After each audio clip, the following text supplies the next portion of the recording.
Yeah, I think Mike and the organization have a responsibility to create sustainable success for the Baltimore Orioles for years to come. So he's going to have to.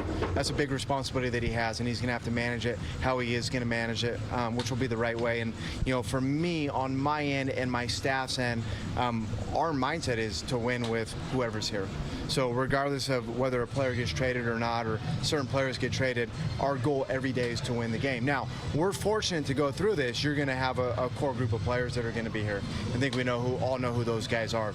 Those guys are very highly unlikely to go anywhere. So however this trade deadline ends, we're going to look at it on the field, and we're really going to like the players that we have, and we're going to feel strongly that we can win with those players, and those players are going to know that we feel that way, and we're going to put our best foot forward to win every game.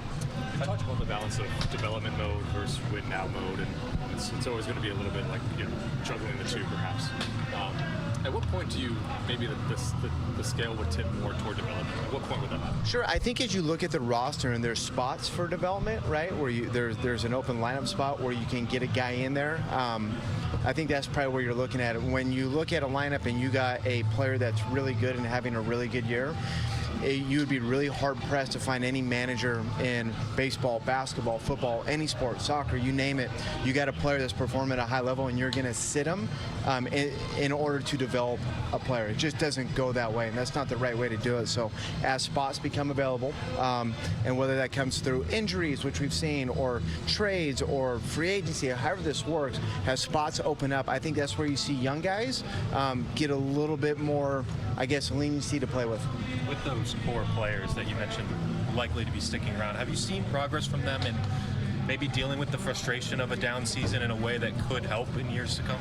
I think this is going to be an incredible acceleration of maturity for a lot of these guys. When I talked to the team the other day, that was actually part of the conversation, was to those specific players, and them understanding their responsibility in this going forward, and how those guys are going to carry us and make sure that hopefully we're never in a situation where we're going to have to entertain offers on good players.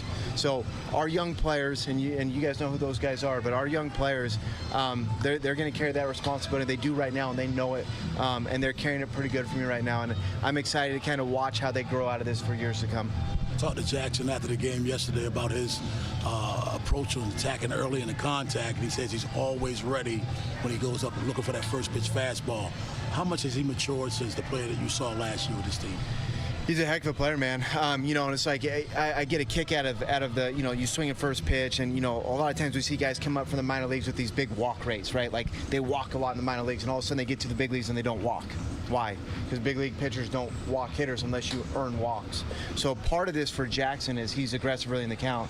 He's going to earn himself a lot of walks later in his career, because pitchers aren't going to want to throw the ball over the plate to him, because he's swinging first pitch, he's ready to go if they make a mistake. So for Jackson, that's part of his development, but it's also an incredibly mature approach for me, to answer your question, because for a young kid to understand that he's got to kind of swing them out of the zone, he's got to swing the bat so they do walk him down the road. It's something that most guys don't learn until they're later in their 20s.